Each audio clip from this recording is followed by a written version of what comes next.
সমন্বয়কদের দিন শেষ, ছাত্র জনতার বাংলাদেশ। সমন্বয়করা যে পরিমাণ সমালোচনার শিকার হচ্ছে, যে পরিমাণ অপমানের শিকার হচ্ছে, বা যে পরিমাণ মারধর খাচ্ছে তারা, তাদের তো এখন টিকে থাকাই কষ্ট। এখন তো সবাই আশঙ্কা করতেছে, যারা অ্যানালাইসিস করে, যারা বিশেষজ্ঞ আছে, তারা তো আশঙ্কা করতেছে যে এই সমন্বয়ক কিছুদিনের ভিতরই হয়তো বিলুপ্ত হয়ে যাবে। তারা বিলুপ্তর পথে চলে গেছে। কারণ সমন্বয়করা বিভিন্ন কাজে কিন্তু প্রশংসার চাইতে সমালোচনায় বেশি কুড়িয়েছেন। তাদের কথাবার্তা, তাদের কাজকাম, তাদের চলাফেরা সবকিছুই কিন্তু মানে মানুষকে ভাবাচ্ছে, মানুষের চোখে লাগতেছে যে এরা করতেছে কি, এরা দেশের ভিতর কি লাগাইছে।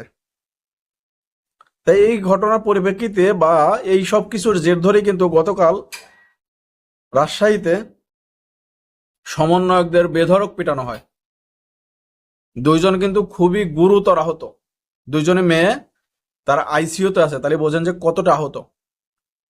আর 8জন তারা আহত কিন্তু হাসপাতালের নর্মাল সেকশনে আছে। কি ধরনের মারপিট হয়েছে তাদের উপর, কে মারলো এরা?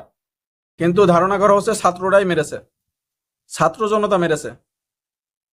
সেখানে স্থানীয় পুলিশ সুপার গেছিল, সে সংবাদ মাধ্যমে বলেছে যে ঘটনাটা হয়তো সে এভাবে বলেছে যে আমাদের ধারণা বা আমরা ধারণা করতে পারছি যে ঘটনাটা হয়েছে হাতাহাতির মাধ্যমে।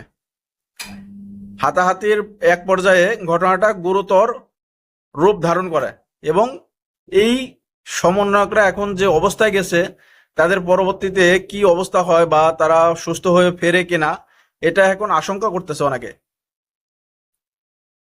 তার কিছুদিন আগে দেখলাম গোপালগঞ্জে কি মারধর করা হলো সমন্বয়কদের।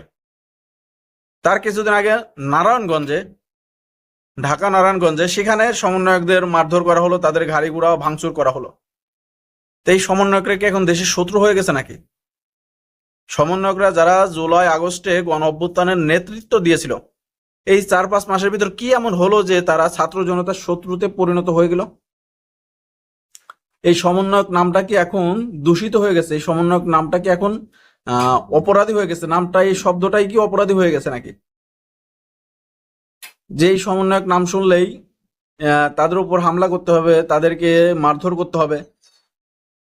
বিষয়টা কিন্তু সারা দেশে এখন কিন্তু এরকম প্রক্রিয়া চলতেছে। আর এইগুলো করতেছে তারা নিজেরা নিজেরা, বা ছাত্র শিবির কিংবা ছাত্র দল, আবার মাঝে মাঝে ছাত্র লীগও করতেছে, কিন্তু সম্পূর্ণ নামই যাচ্ছে ছাত্রলীগের উপর। কারণ আমলীগের সময় এক সময় দেখা যেত যে যদি ছাত্রলীগের 2 গ্রুপে মারামারি হতো, এক গ্রুপ বলতো, যাদের ক্ষমতা একটু বেশি, তারা বলতো যে অন্য গ্রুপ হলো ছাত্র শিবির। তাই এই সমন্বয়কদের ভিতরে এখন অবস্থাটা এরকম হয়েছে, যখন যদি নিজেদের ভিতরে মারামারি হয় বা ছাত্র জনতা, ছাত্ররাও যদি এদের উপর হামলা করে, তখন বলে যে এটা ছাত্রলীগ করেছে। তা বিষয়টা এরকম, নিজেরা নিজেদের ভিতর কেউ কথা বলে না, যদি বলে তাহলে তাদের মান সম্মান থাকে না, এই কারণে বলে না যে ছাত্ররা মেরেছে বা সমন্বয়কের অন্য পক্ষ মেরেছে। অনেক সময় দেখা যাচ্ছে ছাত্র শিবির, ছাত্র দল, তারাও কিন্তু তাদের উপরে চড়াও হচ্ছে। তা বিষয়টা যদি এরকম হতে থাকে, তাহলে এই নামটা হয়তো কিছুদিনের ভিতরে বিলুপ্ত হবে দেশ থেকে। আর তাদের কর্মকাণ্ড কিছু ভুল আছে। তারা এই 4-5 মাসের ভিতর যেভাবে বিলাসবহুল জীবনযাপন, হাসনাত আব্দুল্লাহ, সার্জিস আলম, হান্নান, চট্টগ্রামের রাফি, এবং তাদের আরো আছে সহযোগী যারা জাতীয় নাগরিক কমিটির আহ্বায়ক, তারা আছে, তারা যেভাবে জীবনযাপন করতেছে, মানে কেউ কেউ বলতেছে আমলিগ 15 বছরে তাদের মন্ত্রী এমপিরাও 15 বছরের প্রথম দিকে এরকম জীবনযাপন করতে পারে নাই। আর তারা তো ক্ষমতায় যায় নাই, মাত্র তাদের অন্তর্বর্তীকালীন সরকার, তারা দল গঠন করবে, তারপরে তারা ক্ষমতায় যাবে, তখন তাহলে কি করবে তারা? আবার তাদের যে প্রতিনিধি উপদেষ্টা পদে আছে, তারাও সেরকম বিলাসবহুল ভাবে জীবনযাপন করতেছে, আনন্দ ভর্তি করে খাইতেছে। তাদের তো গাড়ি বাড়ি সরকারি, আর বিভিন্ন জায়গায় ঘুরতেছে সরকারি টাকায়। 2 লাখ টাকার কম্বল বিতরণ করতে 18 লাখ টাকা হেলিকপ্টার ভাড়া। এই সবকিছু কিন্তু সমন্বয়কদের এই নামটাকে দূষিত করে ফেলছে। তা দর্শক, এই ভিডিওটা খুবই দুঃখের সঙ্গেই বানালাম যে সমন্বয়করা যারা জুলাই আগস্ট গণ অভ্যুত্থানের নেতৃত্ব দিয়েছিল 3-4 মাসের ভিতর, কি এমন হলো যে তাদের উপর এরকম করা হচ্ছে? এই ঘটনা থেকে ভিডিওটি তৈরি করা, যদি ভালো লাগে অবশ্যই ভিডিওটি শেয়ার করবেন। আর এই বিষয়ে, এদের বিষয়ে যদি আপনাদের কোনো মন্তব্য থাকে অবশ্যই কমেন্ট বক্সে জানিয়ে যাবেন। সবাই ভালো থাকবেন। আল্লাহ হাফেজ।